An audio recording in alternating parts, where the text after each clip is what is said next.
What's up, guys, and welcome back to another edition of Competitive Edge Podcast. So our guest today, you're going to see he has several different things that I think are his competitive edge in the marketplace. But what I love about our guest today, Tyler Hodgson, is in the mortgage business. So you're going to know about what he does there, the team that he's built. He's a producer himself. He's also a father and a husband, which I love, and a Marine veteran. So he's got a story behind what he does today. And what I love about Tyler is we have this very unique kind of approach to life that we both are looking at our lifestyle, right? And you'll see Tyler post pictures about himself running with his family, the new house they just moved into, pictures with his team. And what always attracted me to people like Tyler is the fact that you're not just doing one thing. You're not your job. And so today we're going to break down some of that and how he's built his brand, how he's built his business, but more importantly, a lifestyle around what he does, who he is, and he's able to do all of these things where I go, I see his runs and I'm like, man, I got to go run. Tyler ran today. I'm getting inspired to go do that. And I love being around people like that because you're going to find your story and things in your life today that you may be trying to figure out, okay, what's my next move? How do I curate a life and actually build something worthwhile, not just in business, but at home and for other people? So I'm excited to break down that, even some leadership conversations that I know Tyler's going to have to share with us. And I'll share this quick story before we go in. A few years ago, we were both speaking on the Housing Wire stage, and we've both been in Amplify and working with Renee Rodriguez. And I remember getting to hear Tyler for the first time, and I was blown away because not only his humility behind stage, when he got up there and he shared his story and he went through it, I can't wait to unpack that for you guys today as a listener. So without further ado, Tyler, welcome to the show. Yeah, thanks so much for having me, Brian. It's exciting times in the industry, exciting times in each of our lives. Like, I just feel like everything, I just have a positive outlook and I'm an optimist. So I feel it, maybe I'm always feeling that way. But yeah, I'm excited to share some stuff. And, my big goal today is hopefully, like you mentioned, my posts have inspired you and inspire others. Like if we leave this show and some of the listeners are inspired by something that we say in our conversation and takeaways from things they hear from me, then like that's a big win. So that's what I'm hoping we can accomplish today. Well, I'm sure people will be inspired, and I know I am, and I'm very selective and like people that I allow, I curate my feed, and like there's people that I'll mute or snooze and all that, and there's others I'm like, and I'm always curious because we're doing similar things, and I'm always looking, okay, what's Tyler got going on? What can you learn from others? Hey guys, it's Brian here. I hope you are enjoying the show. By the way, if you're an entrepreneur or a solopreneur looking to grow your personal brand, make a bigger impact, maybe increase your leads and grow your revenue, let's help you get started today by connecting up with my friends over at the Brand Builders Group. You've heard me talk about them, but if you're new here, this is definitely the first step to get you started in turning your reputation into revenue. Head over to freebrandcall.com/Brian Covey. Again, to set up your free brand call, go to freebrandcall.com/Brian Covey to set up a free strategy call with one of the team at Brand Builders, and they will dive into your specific goals for how you want to grow your personal brand. I can't wait to hear how it goes.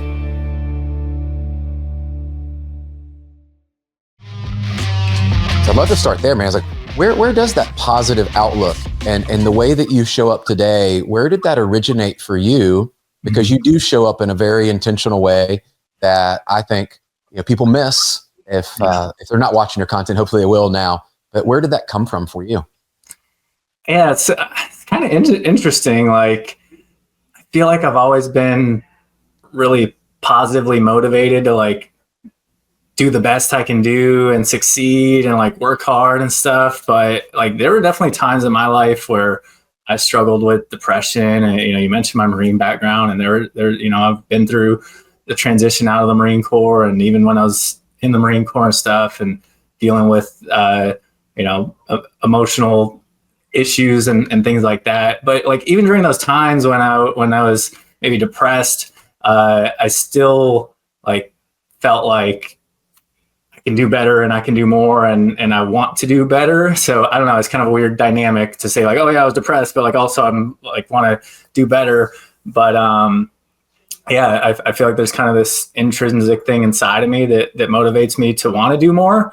And I think it's human nature, honestly. Like, it's in everyone. And I think sometimes it's just finding how you unlock that or like amplify that within your own self, and finding the things that you're passionate about that will let those things truly come out. And I do think that even in the last few years, I was just finding more and more things that I'm passionate about that's helping me unlock that potential in myself. Yeah. Well, I've seen the growth too, and like following your career and seeing even when you were speaking at Housing Wire and prior to that, now the way you show up on social, like I see the growth.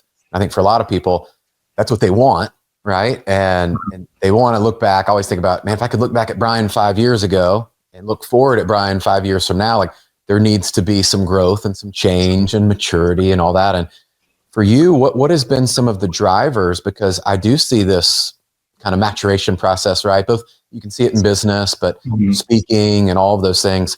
What's helping and contributing to your continued growth there? Because I think you're intentional about it. It's the way I see it. Mm-hmm. Yeah, I mean, super intentional about just the constant daily grind, having the small habits and the things in place that are going to drive me towards the goals and the things that I want to accomplish. I read something, I believe it was Bill Ackman, who's like hedge fund investor or whatever. And this story about like all these things that are going wrong in his life. Like he lost $1 billion or a couple $1 billion. His investors were suing him. He was getting a divorce. He's like, I got all these problems stacked on me. And, at that point, I just had to wake up every morning and decide like, okay, can I make a little bit of progress on this today and a little bit of progress on this today and a little bit of progress on this tomorrow? And all of a sudden, over the course of a couple months and a year and 2 years, he completely changed those things.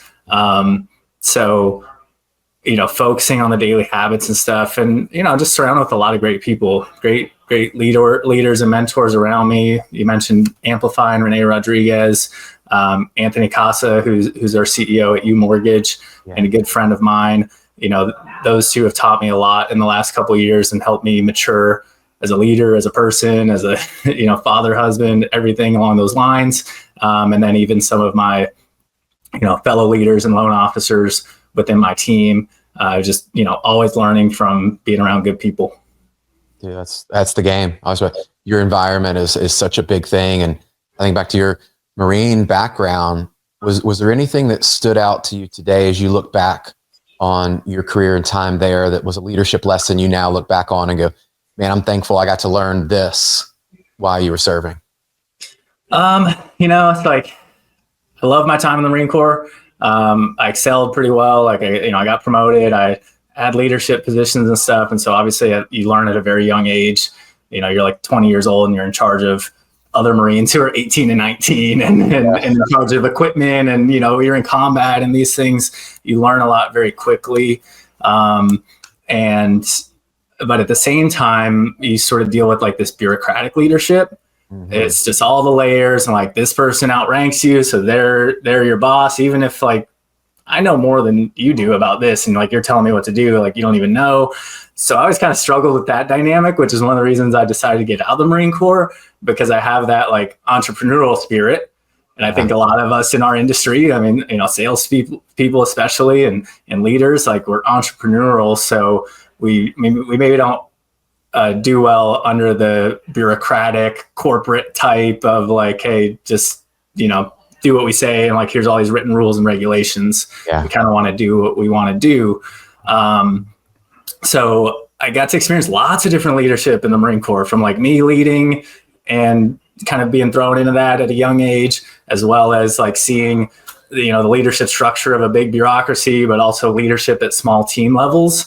And I think in the mortgage industry, for me, like, that small team level leadership that you see, branch managers, loan officers, even loan officer teams with, if they have LOAs, assistants, processors, the people involved in your files, those small team structures. I like that environment. And I think that's why I still produce and why I, run a team here, is like, I'd never want to get like too far disconnected from being in the trenches. Like that's like a tagline on a lot of my social medias. Like I'm an originator in the trenches and love getting my hands dirty and being involved in it and staying close to it. As the market changes and shifts, I want to always be able to, be able to share I feel like I lead best by doing and showing what I'm doing compared to, and there's other great leaders. It's not that other styles of leadership are bad. I just like leading by doing. Yeah. My example, right? Well, and it's your style. That's always, once you find your style and you lean into it, we all are given different experiences, different gifts along the way. And it's like, I found in my leadership journey, I don't know if you experience this, but anytime you try to be something you're not, or you try to emulate someone else's gifts or all that, it's like, you can learn from them, but like you are you. And yeah, the best leaders I've ever been around, and I know my success, the times that I did have great success was like, I was just me, and I think I see that in you. And that's cool that you had those experiences, because you got a chance to see, I think that's for all of us, you get to see the good leadership, the bad leadership, the things you like, the things you don't like. And I love the entrepreneurial spirit. There's a couple books when you were sharing that, I always think about on the Navy SEAL side, right, of Jocko and Leif, and reading Extreme Ownership and Dichotomy of Leadership. I don't know if you've read those books, but man, profound in my leadership journey. Yeah, I've read Extreme Ownership. Definitely good one. Highly recommend that one. I have not read Dichotomy of Leadership, though. Oh, I would add it. Once they had the first book, I went back and they had the next one come out, the Dichotomy of Leadership. I'm like, oh, that's me. And it was just talking about the dichotomy of leadership and the things that you deal with here, but then over here. And I'm like, oh, that's it. And I was thinking about that as you were sharing, because there's so many things are pulled in multiple directions. And I'd love to know how you juggle that today, because I think a lot of our listeners are in real estate, mortgage, financial services and all. And you mentioned you're still producing, right? At a high level too, by the way, like top 1%, like it's not like you're just dabbling in it, doing some loans. Like you have good numbers, right? And you have a team.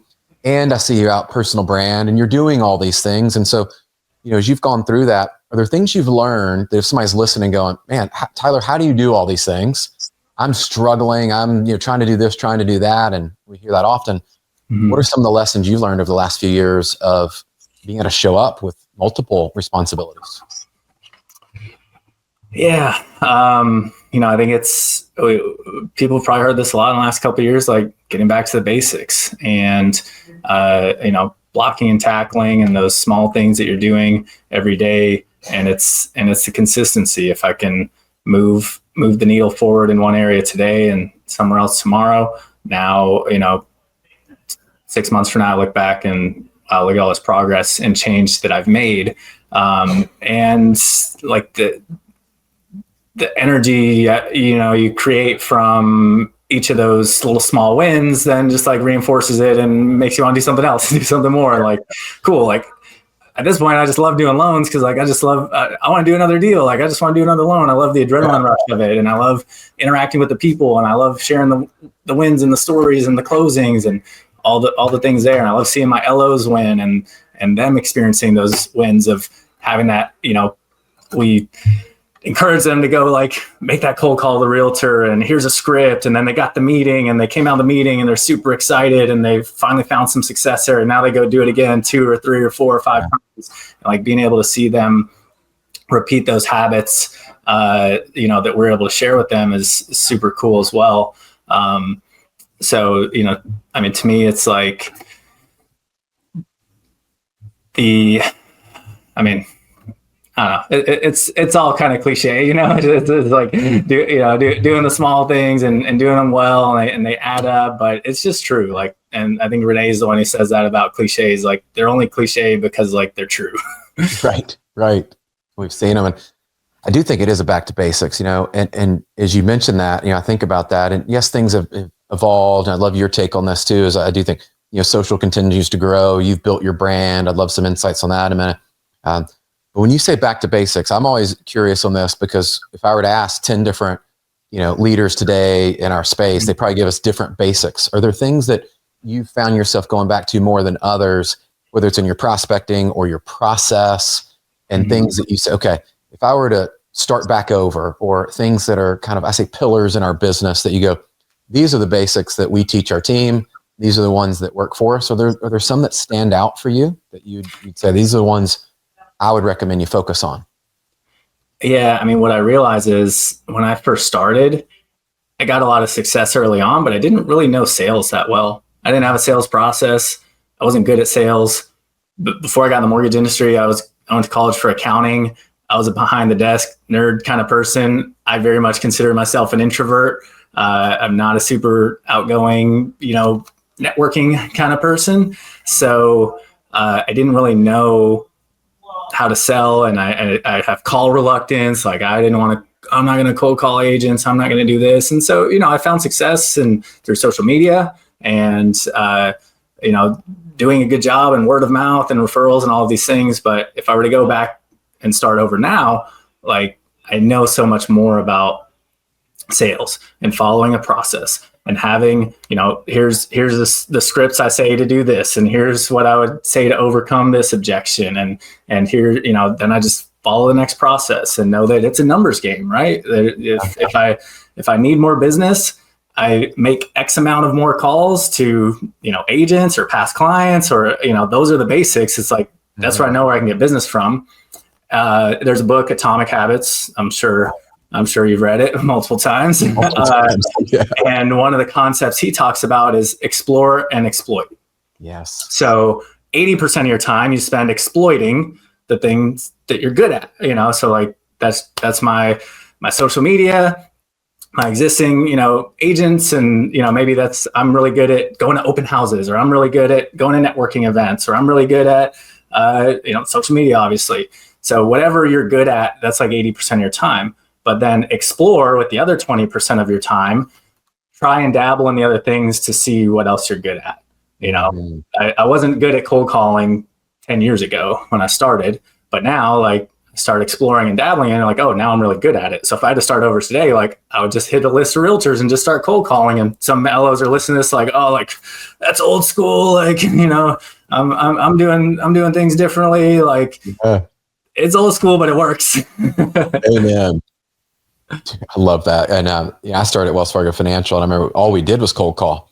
And so then my shift was, oh man, this whole relationship thing. And you mentioned like going to open houses, and I had to learn the networking, and everybody's like, oh man, it's funny. They'll see what you're doing out there, and they're like, oh, he was just gifted with that. Like, man, he was just good at it. And then I love that you share like the work that you've done to improve. And you mentioned sales scripts, and I go back like, man, it's constant evolution. And I find myself drawn to those type of speakers or content because I still feel like I'm learning that and I'm improving at that. And process driven people, as you're talking through some of that, I love that you talked about, going back to your existing customers and, these things that you and I would probably go, man, these are basic, but I have conversations, I'm sure you do every week, Tyler, and people are like, man, I just want to go get new. I want to go get new business, new agents, new referral partners. Like, what about these people over here that's already trusted you? And to your point, people want to move to the shiny, flashy object almost. I love that you talked about that because today that business development side can look so different. And I've seen you make the shift. You talked about social, which I'd love to hear your thoughts on this is, so we've kind of covered, okay, you can go, work your existing database there, call on referral partners that already are working with you. You've pivoted, and I've seen that on social, built your brand. You're starting to show up. You show cool stuff too, by the way. I put you some kudos out. Like I enjoy the content because it's not all mortgage. Thank you. Because I tune in to people like that because I don't want to just hear more about mortgage. I really don't. And neither do our customers, right? What's been the intention and focus and kind of your journey getting on social, going through this now, and just kind of give some people some framework as to like where you started and how you're leveraging that today? Yeah. So a lot of my social is focused towards my existing sphere of influence. Yeah. So, Facebook, LinkedIn, and I guess like maybe your regular Instagram feed and your stories are very much that content is going to my existing database. Like it doesn't have a lot of far outreach. And so in that sphere of influence, I want people to know who I am. I want them to know what I do, and I want them to know that I'm good at it. Yeah. My business partner, Nash, talks about 70% should be who you are, 20% is what you do, and 10% that you're good at it. Some people, you go to their social media, it's just 100% just mortgage this, real estate that. And like, okay, well, I don't know who you are. And like, we know in this business, people do business with other people, right? Like really the brand, the company, anything behind me, like, isn't that important. People don't choose to do a mortgage with NXT Mortgage or U Mortgage or any other company out there, they're choosing Tyler because they refer to me and they know of me and they trust me. That's right. So there's kind of two sides of social there. And that one side is one that I focus on a lot, is my existing sphere of influence, my existing database, and being authentic and showing up there and using that to develop and continue those relationships that I have with real estate agents, financial advisors, CPAs, past clients, friends, family, just, my existing sphere of influence. And that's where a lot of my business comes from. The other side of social that I'm not really that good at, and I am not super qualified to talk about, is trying to get new prospects through content like Instagram Reels, TikTok, video, driving funnels to a webinar and, an email marketing list. Like, I really don't do any of that.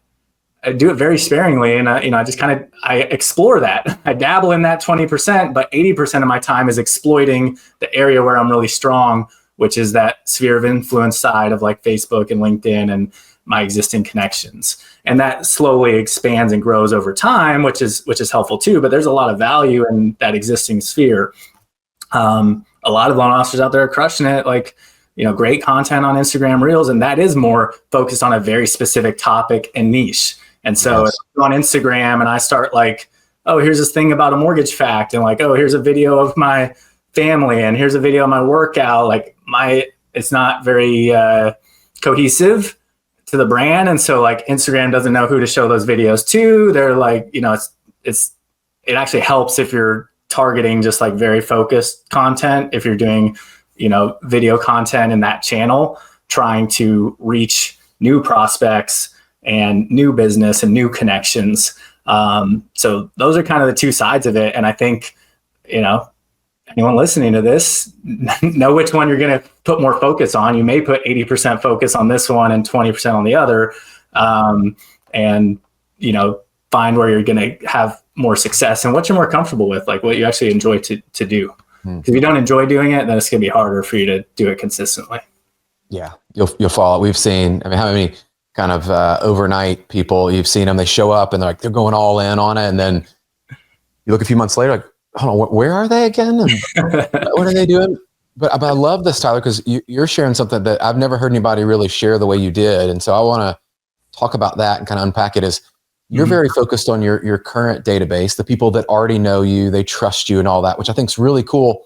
And for people listening, I don't want you to miss this, because too often we do. It's almost like, I want to chase the new real estate agent. I want to chase the new builder I don't work with, right? Like, I just want new. And I love what you're saying. And, we work with brand builders, and this thought came to my mind as you're sharing it, is their whole strategy to get new clients is from their existing clients. They're like, if we can get everybody that we work with to refer us one person, we double our business. Yeah. Like, the math works. Doesn't matter who you are, where you are, or anything. If you have 10 people you work with or 1,000 people you work with, if everybody referred you one, or if half the people referred you one, what could your business look like?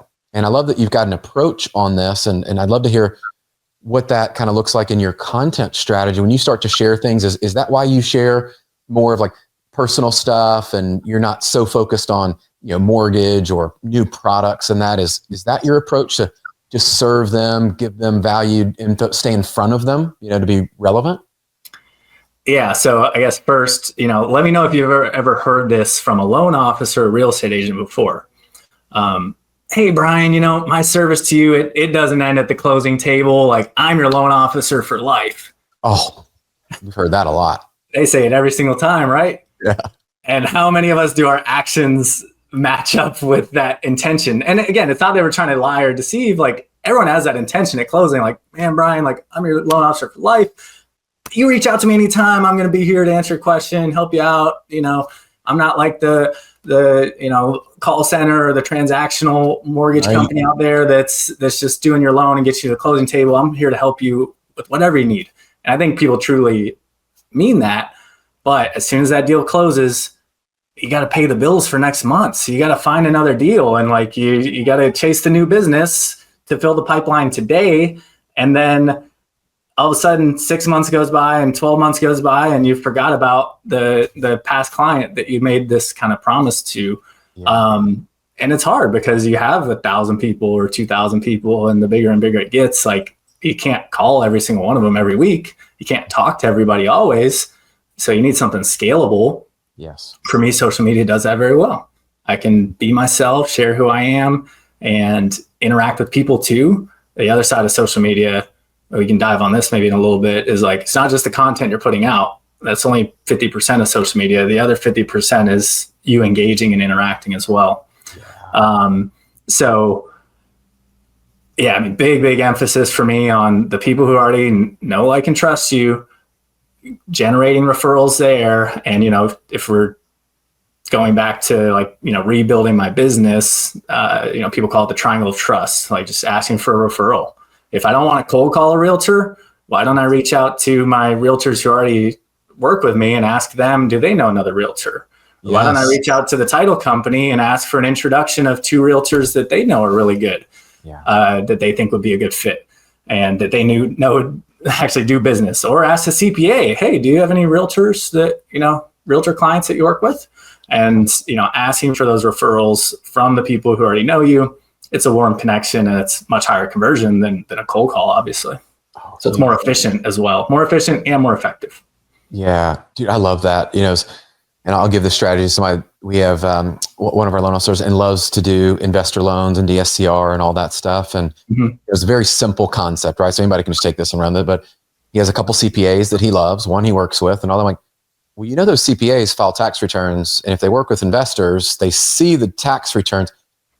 Wouldn't it make sense to ask the CPA for some introductions? Like, they know if that person has 30 rental properties or 100 rental properties, right? And could you serve them? Like, that one introduction, I think those have been the ones that have changed my career. And I love what you're sharing there, because anybody today, as you're listening, think to what Tyler just shared of who already knows you and likes you and trusts you, that you could get an introduction to someone else. Yeah. Can I add one little one tactical thing on the CPA thing? Yeah. Every single time I get an application for a self-employed client or a real estate investor, DSCR, bank statement loan, conventional, whatever it is, I know they're self-employed. Yeah. 95% of the time, what do you need if the client is self-employed? And once you get to underwriting, a CPA letter. Yep. When do we wait to ask for that?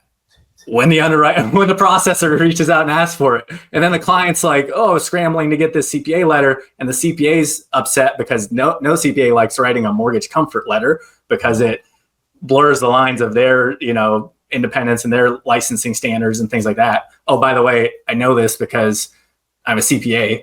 Yeah. I went to college for accounting. I got my CPA license, and now I'm a mortgage person. And I talked to other CPAs about how much they hate mortgage people asking for stuff. So one strategy to implement right now, every single time you have a self-employed client, I have an email template written out.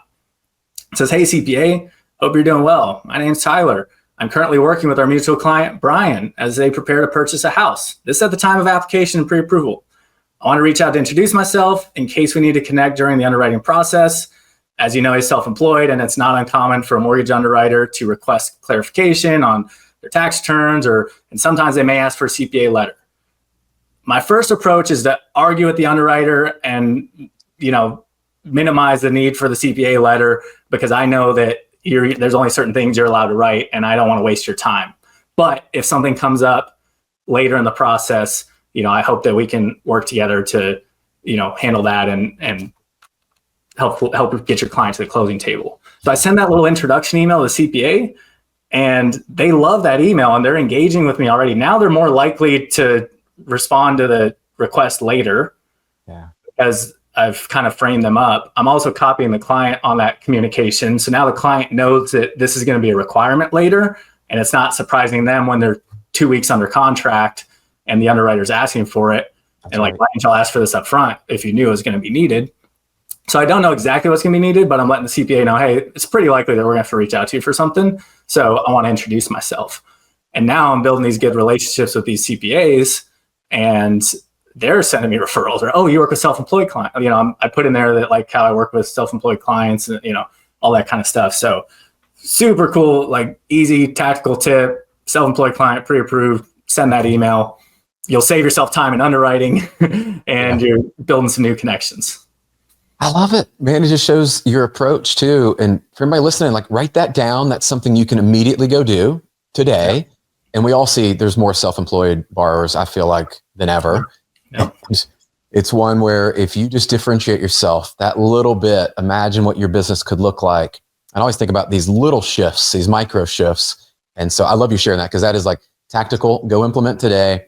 The next customer you get, it's self-employed, you can go do this. And you know what your thoughts are on this, Tyler, but you could even go back through like people that you've worked with this year and go back through that database with them. And like you said, is let them know that you love working with self-employed borrowers, right? And if you have any issues or you need somebody from the mortgage side to provide any service, I want to be that go-to person. Like we just forget about things where there's always, I feel like this, and I was guilty of this for a period of time until I realized, well, these people already know me. Mm-hmm. Like, and I'm like you, a large part of my strategy is going back to people that already like me, they know me. Yeah. And see, self-employed is a great niche, and you have great reasons to reach out periodically, because tax season, when that's around the corner, you got to reach out to all your self-employed clients. Like, hey, remember we did your loan last year and you got that beautiful 7% interest rate. Yeah. Well, if you want to refinance down to a 6 or 5.75 in the future, let's make sure you don't file your 2025 tax returns writing off all your income again, and then you can't qualify again. So like being in front of those conversations with those self-employed clients is number one, serving them after closing, helping them out with good advice. And number two, continuing those relationships and deepening those relationships with them, and teeing you up for future business and referrals.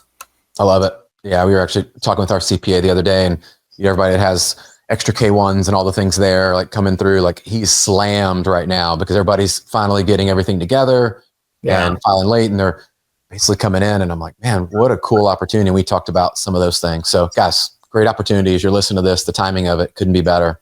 Your CPA, if they do work with a lot of self-employed borrowers or people that own multiple businesses, they might be busy, but great time to help them. So, okay.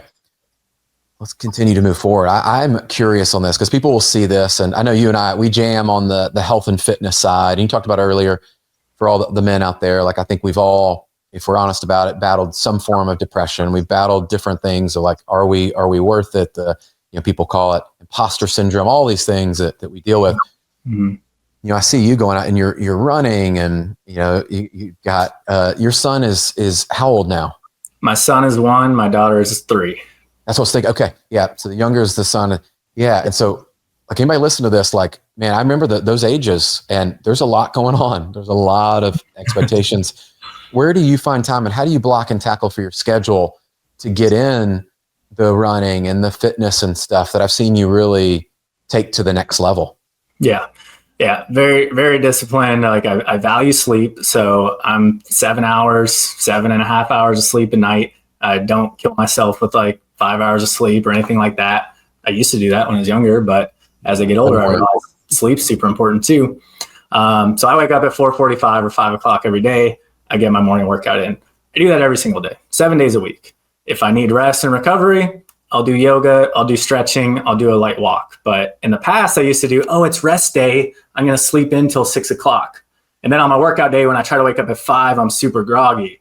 And then I'm just going to sleep in. I snooze the alarm, and it's 5:20, 5:30. I'm like, well, I don't have time for my workout. I'm just going to skip it today. So I was super inconsistent because the bedtime and the wake time were inconsistent. And this is something I've shared some posts on over the course of this year that I really realized was so powerful, is like waking up and going to bed within the same time range, like within a 20-minute window every single day consistently. Like you sleep so much better. You feel more refreshed. It's easier to fall asleep. It's easier to wake up, and it just works. The one habit that actually helped me instill that was no cell phone in bed. Mm-hmm. I started that on January 1st, 2024, New Year's resolution. Woohoo. And I was like, you know what? I recognized when I had my phone on my nightstand next to me, I would hit snooze on the alarm and I'd go back to bed for 10 minutes and I'd snooze again, another 10 minutes. And then I would open my phone and check social media and check Facebook, and literally I waste like a whole hour in the morning just laying in bed, and I'm not even sleeping anymore. Like if you hit snooze every 10 minutes, you're not getting any extra rest, really. No. You're making yourself more tired. So I put the phone across the room, the alarm's on, and so that thing goes off at 4:45, and I got to get up out of bed to go get it. and I'm not getting back in bed. I'm also not having my phone in my bed at night before I go to sleep, because then you're just scrolling social media, and instead of going to bed at 9:15 or 9:30, it's now all of a sudden 10:45. And there's no way you're waking up at 5 o'clock if you're scrolling social media till 10:45. So start there with the sleep and get that first morning workout. And then just like everything else starts to fall in place. I eat better. I feel better.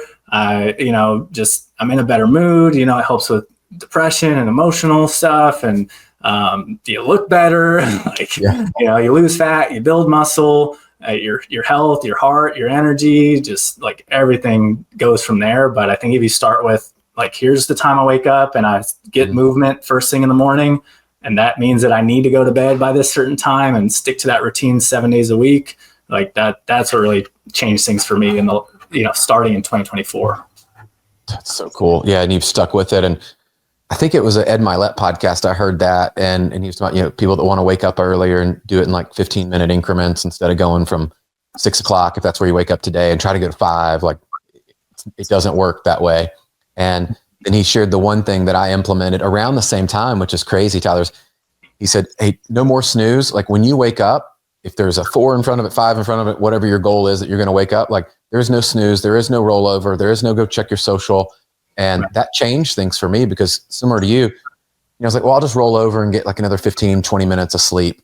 And guys, I'll just tell, like, I've done enough research and looked at it. You can go check it out on your own, but you don't get good sleep at that point. And I found myself more groggy, more ticked off, because I'm like, well, I didn't really go back to sleep. And then I lost the time, and that blew up. So that was one, is just getting up right away. The second one you talked about, I loved, and I got to give Goggins credit, because I remember he said, there are no rest days. And I kept thinking, same as you, man. I was like, man, I've trained really hard this week, and like, I'm just going to take a day off. For me, at least in my journey the last couple of years, and I've shared a lot of that too. Like I know you've shared yours, is I've had significant improvements in that very thing you said. Was I'm like, look, it might just be I go on a light jog. It might go I go ride the assault bike, like not aggressively, but like just ride for 20 minutes. Like I just went and did things. And I remember thinking, man, this whole rest day thing, like we got sold a bill of goods. Yeah. It didn't help me. It made me worse. And so I love that you share those. Are there other tips that have helped you stay consistent? Because you do some intense work. Some of your runs are longer. Some of the things you do when you're traveling, I noticed too, this is where I was falling off and people tend to struggle. Like, is there anything that you do when you're traveling, or just make sure that you're maintaining some of the recovery? Yeah, I mean, it's making sure I get enough hours of sleep. So going to bed at the right time and making sure I'm not staying up late, because that helps the recovery so much. Much more focus on diet and nutrition. And, I say diet as I stand here, I'm 160 pounds and 6 foot tall. And I used to be 150 pounds and 6 foot tall. So dieting wasn't losing weight for me. Dieting is gaining weight, which is really tough when you run a lot and you work out a lot to actually like put on real weight. I have to eat a lot of calories every day. But started taking electrolytes in the morning. And instead of drinking caffeine first thing, I don't drink my first caffeine until like 7:30 or 8 o'clock, but I wake up at 5 and I'm not tired at that point because I drink some electrolytes. And, just eating healthier and cleaner and more protein and less junk and less fast food. And, I've just all these little things I've done in the last 12 months of, I'll go on ChatGPT, go on AI and like learn about this and ask about this. And I read a book and I listen to a podcast, and all of a sudden, like I kind of started doing something or learning something. And then I hear it here and here and here. And I'm like, oh my gosh, it just starts to click. And so like, once you start doing these things and everything starts to click, it's like, it's so empowering. And you just know like, this is the truth. And like, this is what I need to do and why I do it. And you just feel so much better when it's all aligned. Yeah. I love that. And, the electrolytes was big for me too. And I'm glad you mentioned that. And what I'll tell you guys, if you're not following Tyler, you need to, because some of the things he's sharing on his journey, there's a lot of parallels. I know we've commented on each other's posts and like, hey, what are you doing here? Oh, I'm doing that. And guys, that's how we learn. And I've been dialing mine in, and the electrolytes, and I take my supplements first thing in the morning, and basically I take it with the electrolyte drink. I'm like, well, why don't I just do these together? Right. Super simple. So it's just the routine. And if you're looking to improve that, guys, follow along with what Tyler's sharing there. And I would encourage you, because as you see his success and what he's doing in business, I'm sure Tyler would echo this, is like a large part of that, and having energy for your family when you go home, and having energy to lead the team and to do all these things you hear about. And if you want to be a high performer, this holistic approach. Before we wrap, you mentioned this one concept. I want to make sure we didn't get to it today, but you talked about these 3 different buckets that you think about that people might be viewing their current life today. You mind breaking those 3 things down just so people have that framework? Because this is awesome. Yeah. So I won't take credit for it. My friend and business partner, Josh Reed, kind of did a training to our team, a discussion on this one day, this concept of, how we approach being a loan officer or whatever your role is. And, you've got 3 buckets. Is this a job? Is it a career? Or is it a lifestyle? And a lot of people, being a loan officer, if it's a job, you're showing up, you're trying to get paid, you're doing what you're told, and you hate your life. Yeah. I think we can all agree, like, a job is not fulfilling. A career, maybe you're making money, you've got some success, you've got some awards, but it's still like separate from what you would rather be doing, like maybe your hobbies and your family, and like, you're building this thing, but it's not really like who you are, versus lifestyle. And like, I want to build a lifestyle. I want my business to be a lifestyle. I want my, existence to be, this is my lifestyle of being a loan officer, being a mortgage professional. And that includes my family, my friends, the, hobbies and activities and habits that I have. And like, knowing that I can wake up every morning and do the same routine and go through this stuff, living with that mindset that like, I want to make this a lifestyle. And I think when you do that, it's like, it's just a dynamic of how you interact with other people and how you approach the job, and just those small, subtle shifts. And all of a sudden I'm answering the phone and I'm not like, oh, hey, like I've got more energy, I've got more positivity, and it's infectious and things start coming back to you. So, I want to challenge people, like, how can you, it's a tough job. Loan officer is a really hard job. You got to master B2B sales and B2C sales. Mm-hmm. It's a freaking tough market right now, and it has been for a long time. It's hard to make that, to feel like happy about that. But if you can make this career, or make this job or career a lifestyle instead, you'll feel a lot more fulfilled and satisfied. I love that, man. Great way to close this out. And I think, everybody, as you listen back to this episode, what's really cool is you can hear the through line of Tyler's competitive edge and what he's done in his service in the Marines, and then what he's built now with his business, and then as a father and a husband, and all the things. And follow his health journey, you'll see the things that he's attacking there. And I think for all of us, there is a point at which we've got to make a decision about who we're becoming. I always think about this every day: competing, showing up, making the decisions. And today is not only, we've given you some tactics, right? So for all my mortgage, real estate, financial services, you've got some tactics you can go implement. And then for anybody else, I think there's things you're going to find in this and go, oh, I could do this in my business as well. It's going to be applicable for you in sales. And so the challenge is, go implement one thing that you heard Tyler share today. And the second one I would say is, go follow Tyler if you're not already. We'll put the links to connect up with him. And then the last one, we always ask this, is, guys, at the end of the show, if you could leave us a review. This is how we get in front of more people. We're aiming. We're almost back in the top 1% of podcasts, which is awesome. I am competitive, and I want to get this out to people. It's why we started the show almost 5 years ago. And these conversations, I believe, are what move people forward. We want to create this butterfly effect, this ripple effect of impact in people's lives. And I think by showcasing folks like Tyler, that you go, man, like I can do that. I see some of my story and what he's doing, and that inspires you to go do something. And then you're leading other people, which allows you to then go inspire others. So leave us a review. 5 stars would be awesome. So that way we continue to move up, and share this episode with friends. If you've got someone that would connect up, and you go, man, I need to share this with my team. If you're a team leader, go share it, man. That's the way you pay it forward. That's the way you encourage other people. Man, Tyler, thank you for the time. I knew this would be an awesome conversation. I'm a fan. I love what you're doing. And just thank you for showing up and how you show up. I greatly appreciate the time and how you're serving, not just, NXT Mortgage and U Mortgage, but man, like, you are making a difference in the industry, and we need more people like that. So thank you. Yeah. Thank you for having me on here. Big honor.